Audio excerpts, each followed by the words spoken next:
ಪ್ರಪಂಚದಲ್ಲಿ ಮನುಷ್ಯರಿಂದ ಹಿಡಿದು ಪ್ರಾಣಿಗಳವರೆಗೆ ಹೆಣ್ಣುಗಳೇ ಗರ್ಭಧರಿಸಿ ಮಗುವಿಗೆ ಜನ್ಮ ನೀಡುತ್ತಾರೆ ಎಂದು ನಮಗೆಲ್ಲರಿಗೂ ಗೊತ್ತು. ಆದರೆ ಸಮುದ್ರದ ಆಳದಲ್ಲಿ ನಡೆಯುವ ಈ ಒಂದು ಆಶ್ಚರ್ಯದ ಸಂಗತಿಯನ್ನು ಕೇಳಿದರೆ ನೀವು ನಿಜವಾಗಿಯೂ ನಂಬುವುದಿಲ್ಲ. ಈ ಇಡೀ ಪ್ರಪಂಚದಲ್ಲಿ ಗಂಡು ಜೀವಿಯೇ ಗರ್ಭಧರಿಸಿ ಮರಿಗಳಿಗೆ ಜನ್ಮ ನೀಡುವ ಅದ್ಭುತ ಜೀವಿಗಳು ಸಮುದ್ರದ ಆಳದಲ್ಲಿವೆ. ಇದರಲ್ಲಿ ಮೊದಲನೆಯದು ನಮ್ಮ ಸಮುದ್ರ ಕುದುರೆ, ಸೀ ಹಾರ್ಸ್.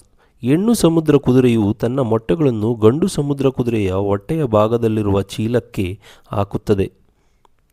ಗಂಡು ಸಮುದ್ರ ಕುದುರೆಯು ಈ ಮೊಟ್ಟೆಗಳನ್ನು ಫಲೀಕರಣಗೊಳಿಸಿ 2 ವಾರಗಳಿಂದ 4 ವಾರಗಳವರೆಗೆ ಒಬ್ಬ ತಾಯಿಯಂತೆ ತನ್ನ ಹೊಟ್ಟೆಯಲ್ಲಿ ಹೊತ್ತುಕೊಳ್ಳುತ್ತದೆ.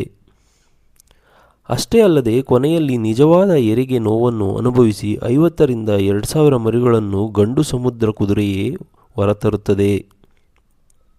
ಎರಡನೆಯದು ಪೈಪ್ ಫಿಶ್.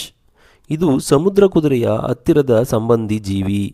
ಇದರಲ್ಲಿಯೂ ಸಹ ಗಂಡು ಮೀನಿನ ದೇಹಕ್ಕೆ ಮೊಟ್ಟೆಗಳು ಅಂಟಿಕೊಳ್ಳುತ್ತವೆ. ಆ ಮೊಟ್ಟೆಗಳು ಸಂಪೂರ್ಣವಾಗಿ ಬೆಳೆದು ಮರಿಯಾಗುವವರೆಗೂ ಆ ಗಂಡು ಮೀನೇ ತಾಯಿಯಂತೆ ಅವುಗಳನ್ನು ರಕ್ಷಿಸುತ್ತದೆ. ಮೂರನೆಯದು ಸೀ ಡ್ರ್ಯಾಗನ್. ನೋಡಲು ಸಮುದ್ರದ ಪಾಚಿಯಂತೆ ತುಂಬ ವಿಭಿನ್ನವಾಗಿ ಕಾಣುವ ಲೀಫಿ ಮತ್ತು ವೀಡಿ ಶೀ ಡ್ರ್ಯಾಗನ್ಗಳಲ್ಲಿಯೂ ಕೂಡ ಮೊಟ್ಟೆಗಳನ್ನು ದೇಹದ ಮೇಲೆ ಹೊತ್ತುಕೊಂಡು ಅವುಗಳನ್ನು ಪೋಷಿಸುವ ಸಂಪೂರ್ಣ ಜವಾಬ್ದಾರಿ ಗಂಡು ಜೀವಿಗಳದ್ದೇ ಆಗಿರುತ್ತದೆ. ಗಂಡು ಜೀವಿಗಳಿಗೂ ಹೆರಿಗೆ ನೋವನ್ನು ನೀಡುವ ಪ್ರಕೃತಿಯ ಈ ಅದ್ಭುತವನ್ನು ನೋಡಿದ್ದೀರಾ?